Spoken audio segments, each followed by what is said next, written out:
Hello, my reading friends. We're in the kitchen today because we're reading Junie B. Jones, Boss of Lunch. Today, I am going to read you chapters 1 and 2 of Junie B. Jones, Boss of Lunch.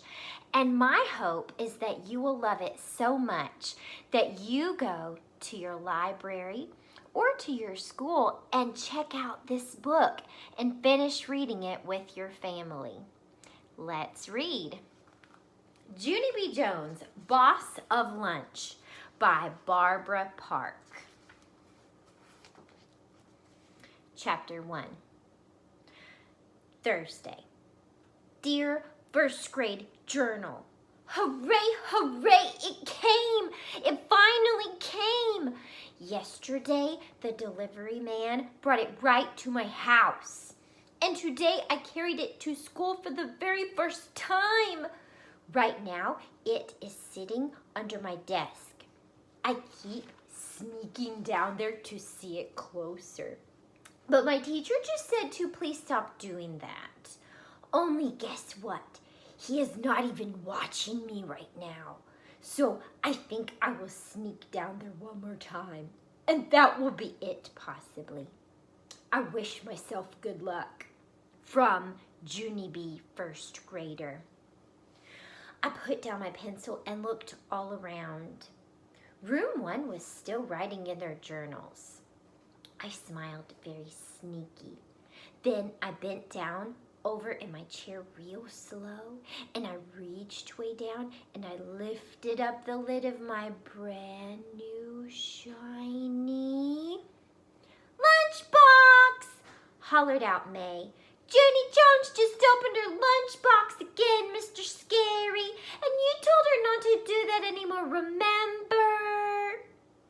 May is the tattletale girl who sits next to me. I do not actually care for her. My heart pounded very hard. I bent over even more and I hid my head so my teacher couldn't see me. Only I didn't do a good job of hiding yet, I guess, because just then I heard Mr. Scary's shoes walking toward me. Junie B., why is your lunchbox open again? Asked Mr. Scary. Didn't I just speak to you about this a few minutes ago? I kept my head down and I looked at the floor. One of Mr. Scary's shoes started tapping at me. Tappy shoes are not happy shoes, I think. Junie B., said Mr. Scary again, do you have a good reason for opening your lunchbox again? I quick closed my eyes and tried to think of a good reason. Mr. Scary's shoe tapped louder. I opened my eyes and peeked at it, and then, bingo! All of a sudden, a miracle happened. One of my eyes saw my napkin in the corner of my lunchbox, and a bright idea popped right into my head. I quick grabbed the napkin, and I started shining Mr. Scary's shoes. Look, Mr. Scary, look! Here's my good reason, I said. See me, huh? I am shining your shoes with my napkin, see? I shined and shined. This is the smartest reason I ever came up with, I said, very proud.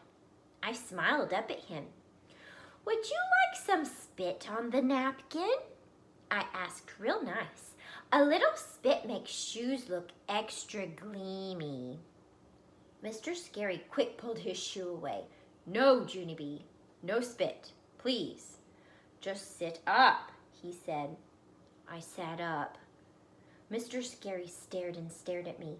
I wiggled in my seat, very uncomfortable, because staring teachers make me squirmy, of course. Finally, Mr. Scary talked again. I want you to stay out of your lunchbox, Junie B., he said. We have a rule in room 1. Lunchboxes are to be opened only in the cafeteria. I did a sad sigh. Yes, I said, I know the rule, Mr. Scary, but I waited a real long time to get this lunchbox. And yesterday it finally came to my house. And so today is my first day of not carrying a plain brown sack to school. And so every time I look at that new lunchbox, I feel happy inside. I picked it up to show him. See how cute it is? I said, my mother ordered it from a nature store. It has pictures of baby birds on it. See all of them? I pointed. This one is my favorite, I said. It is called an owlet. Owlet is the name for a baby owl. My grandpa Frank Miller told me that. I pointed at a different bird. That one is an eaglet, I said. An eaglet is a baby eagle. After that, I held my lunchbox way high in the air so all of room 1 could see it. See all of the birdlets, children? There are owlets and eaglets and ducklets and chicklets, I explained. I put my lunchbox on my desk and I took out the thermos. And see this thermos, people? This thermos has pictures of bird nests on it. Isn't that cute? May made a face. Ick, she said. Who wants to drink out of a stinky, pooey bird's nest? I made a face at her. I do, that's who, May, I said. I love drinking out of stinky, pooey birds' nests. May reached into her desk and pulled out a lunch ticket. Well, I buy my lunch, Junie B. Jones, she said. Bought lunches are much better than brought lunches. Brought lunches don't sit around all morning and get soggy. I crossed my arms at that girl.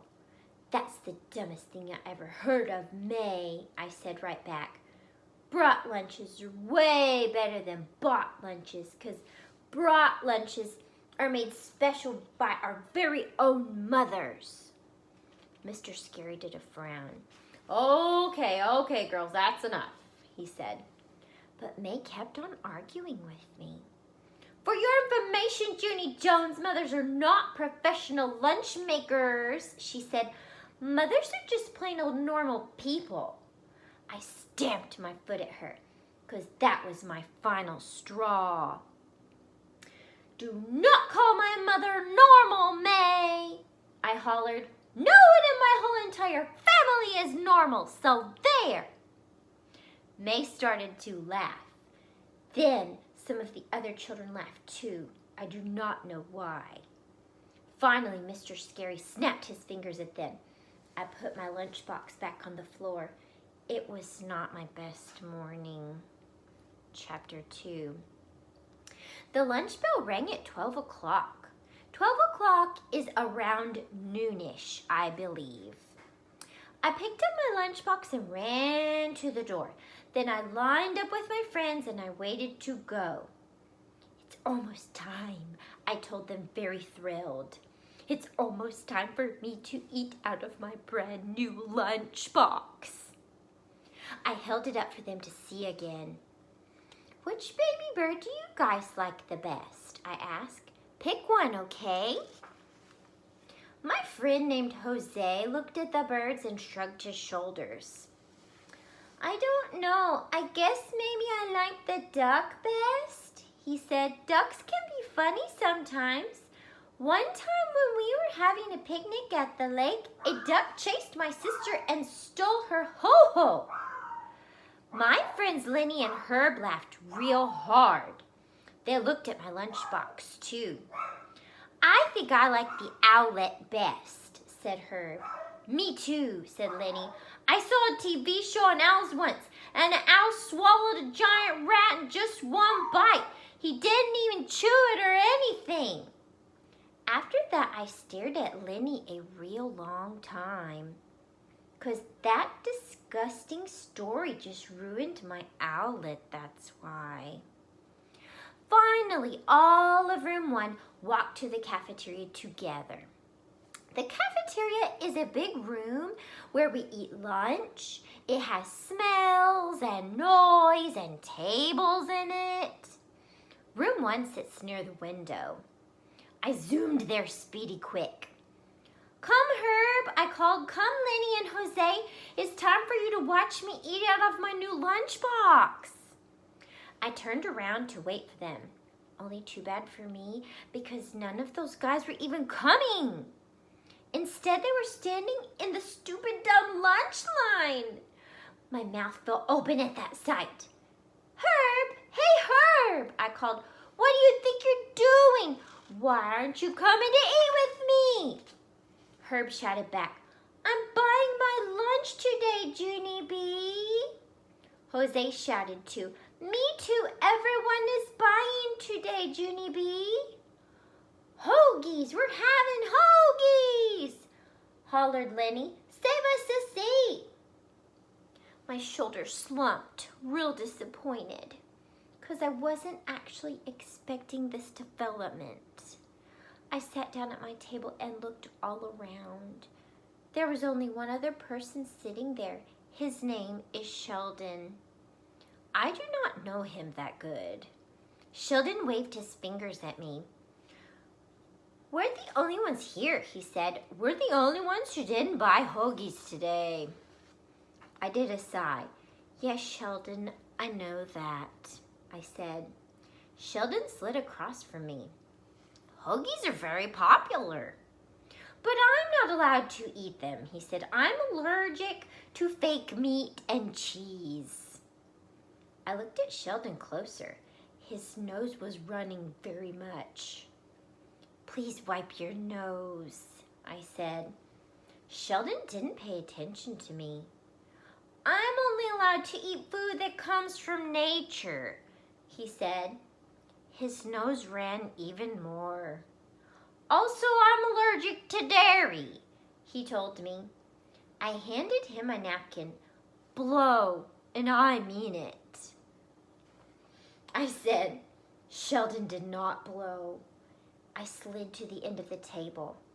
Pretty soon my friends started coming out of the kitchen. The other children started coming too. They sat down and took big bites of their hoagies. Said Herb, this hoagie is delicious. Sí, said Jose, muy delicioso. Lenny nodded, then he opened up his hoagie roll and looked inside. I think even you would like this hoagie, Junie B, he said. Look, it has ham and salami and cheese and lettuce and tomato. Just then, May butted her big head in.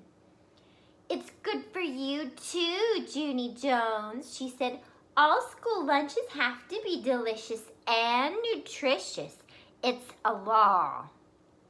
So, I said, so lunches brought from home can be any old thing, she said back.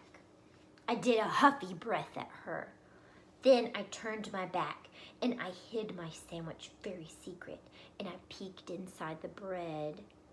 I stared and stared for a real long time because I didn't actually recognize the meat, that's why. Finally, I ate it anyway. It was tasty, whatever it was. All right, friends, I hope that you will go to your school library or your local library and check out Junie B. Jones' Boss of Lunch by Barbara Park.